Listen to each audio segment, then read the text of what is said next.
So point number one in this idea of leading leadership, the first thing you have to do is own the vision. Okay, so you have to make sure that you are a believer in the vision of the organization that you're in. So this sounds very simple, but there's a lot of times where we don't actually believe in the vision of the church or the leadership that we're under. And that's very problematic. Like if you find yourself in that situation, you probably need to switch things up, whatever that means, uh, because you have to believe in the vision. And that makes it a whole lot easier for you to do a great job when you understand what the vision is for the organization, and then you believe in it and you want to bring your very best towards serving that vision. Yeah, that's so good. I think as it relates to owning this idea of owning the vision and really being a believer, right? I think a lot of us, we believe more in our ideas than the mission of the church. And a lot of times, what we need to do is we need to focus on the mission of the church and that very thing that we're trying to do more than our idea. And when we do that, what happens is when we propose our idea, we're always proposing ideas from the standpoint or from the viewpoint pointing back to that mission. So that's a good question to ask yourself right now. When you are planning an event or when you're proposing something, ask yourself, why am I proposing it? Am I proposing this thing because I like the idea or I like the style or I like the concept? Or are you proposing this because you think it's going to improve the ministry as a whole? And what you'll realize is maybe many of your ideas are more in the lane of preference than actually something that's going to enhance the overall ministry. That's something that I had to realize. And what happens is when you're focused not on your preference and then but more on what's going to help the overall ministry, then sometimes you're going to be able to say, hey, I might not like this direction, or I may not love this direction, but I see how it can be beneficial. Here's what I mean by that. Because when you are a creative communicator, it's not just you that has the final say on design, on creative. There's usually a pool of people in that. So if you're not careful, I've seen so many creatives, they get stuck to their idea so much. And over time, when your idea gets shut down because your idea is not always going to be the winning idea, then over time, you'll start to build this resentment because you feel like people don't value your idea. So everything that I just said, it's really to get this, it's really a filtering system. And the filtering system is, does this help? Does this improve or enhance the overall ministry? Or do I just like this? Or do I just want this because I like it stylistically, or it's just my preference? So always look at it through that filter. And it's going to save you a lot of headaches in the future. So one of the things that I do on a regular basis is I work with churches, and they're different churches because I have a small agency and we help create brands. So one of the first things I have to do is learn what is that vision. And it could be vision, it could be mission, it could be whatever is really important. The word doesn't really matter, but we're using the idea of vision right now. But what is that vision? And then I want to make sure that I can rally around that, that I can buy into it. And then as I communicate, I just want to make sure, like, man, that's what I'm communicating is the vision. When I was on church staff, when I was brought in as a communications director, I've done that role a couple different times.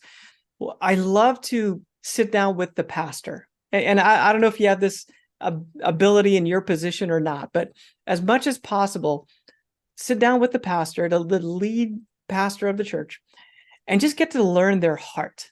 Like, what is their calling? What is the vision of the church, for the church that they have? And in most churches, in most church situations, they're the one that's kind of driving it because they're the lead communicator.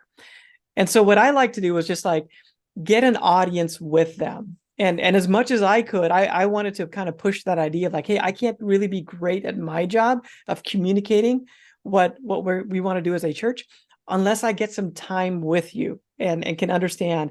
And it could be a team, there could be a leadership team of some kind. And I just kind of took the initiative to say, hey, listen, can I just hang out with you guys? Like in on a regular basis. Maybe there's a certain meeting once a month that I attend. Maybe there's a lunch that they have at some point, and I'm like, hey, can I just be a part of that? And then I just want to be around it, right? And around that vision and that type of thing. Now, I think the same thing applies to you and your position. So you might be a graphic designer, you might be a video editor, you might be a web person, maybe a marketing person, whatever your role is. It's important that you can get into proximity with the person or the people that are really carrying the vision. So again, you need to believe in it. Like you're probably there at the church because you believe in it. But my situation is a little bit unique. Like people hire me to come in and actually build a brand for them. So what I've had to learn to do is how to get onboarded to that vision very quickly.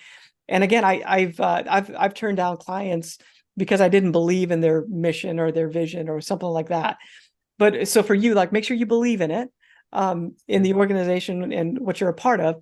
And then make sure you're in proximity so that you're able to then articulate that vision very well as you're communicating through video, website, again, whatever else you're doing, social media, whatever else you're doing. You just need to own it to where it becomes personal to you. That's so good. It's the power of proximity. I think the important thing about this idea is I'll give this example. Have you ever been to a restaurant or a cafe or someplace like that, and you clearly understood, or you could clearly identify who the owner was, and you didn't identify that owner because of what they had on, but you identified the owner based on the way that they served, based on the way that they were proactive. They weren't just reacting. That's usually more managers that react, but owners, they're proactive. They're doing things that they don't necessarily have to. Yes, they might have people to clean up and mop the floors, but you'll catch them picking up trash. You'll catch them wiping things down. You'll catch them going the extra mile, right? And that's the same thing that you have to for you in your leadership role. I think Michael gave a great example of what it means to be an owner. That means that you're doing whatever it takes to say that I'm all in. I'm going to go the extra mile. I might not be getting paid to be at these meetings, but I'm going to sit here because I want to be a part of the culture. I want to be in proximity.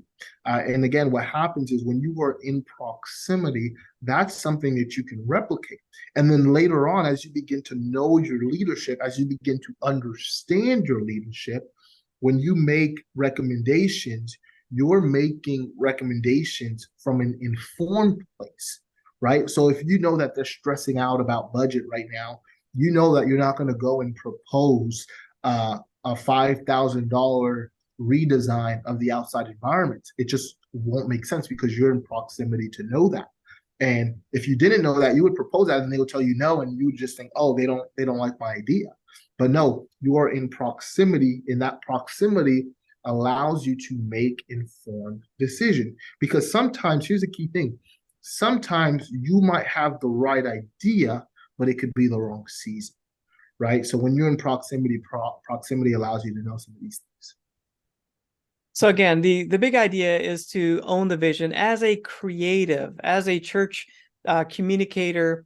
We just need to make sure that we believe in that vision, that we own the vision, and then that kind of oozes out. Like as we begin to present ideas or solutions that we think are great ideas, the vision begins to ooze out as we communicate those things, as we share those ideas.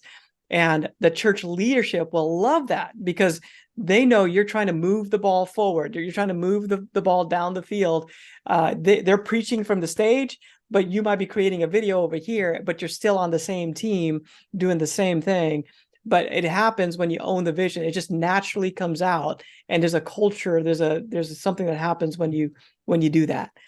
So, Dennis, any final thoughts before we close out this idea? Yeah, the final thought is just, in every situation that you find yourself, just use that filter, right? When you're an owner and when you're a believer, you have to ask yourself, is this just my idea, or is this going to improve the whole ministry as a whole? Because your idea is not going to win every time. And sometimes your idea might not be the best idea. So being able to filter that yourself is going to show your leadership that you're mature, right? And what happens over time is they'll begin to build trust with you. Excellent. And then just one final thing you just reminded me of it. It's just an analogy that somebody taught me when I was younger. They said, "Hey, hold your ideas with an open hand. Um, just don't close your fist around it. Don't hang on to it too tight. It's just an idea." And don't get offended by, if it doesn't work out or not. But the vision, though, that's different. Like grab the vision and hold your ideas loosely.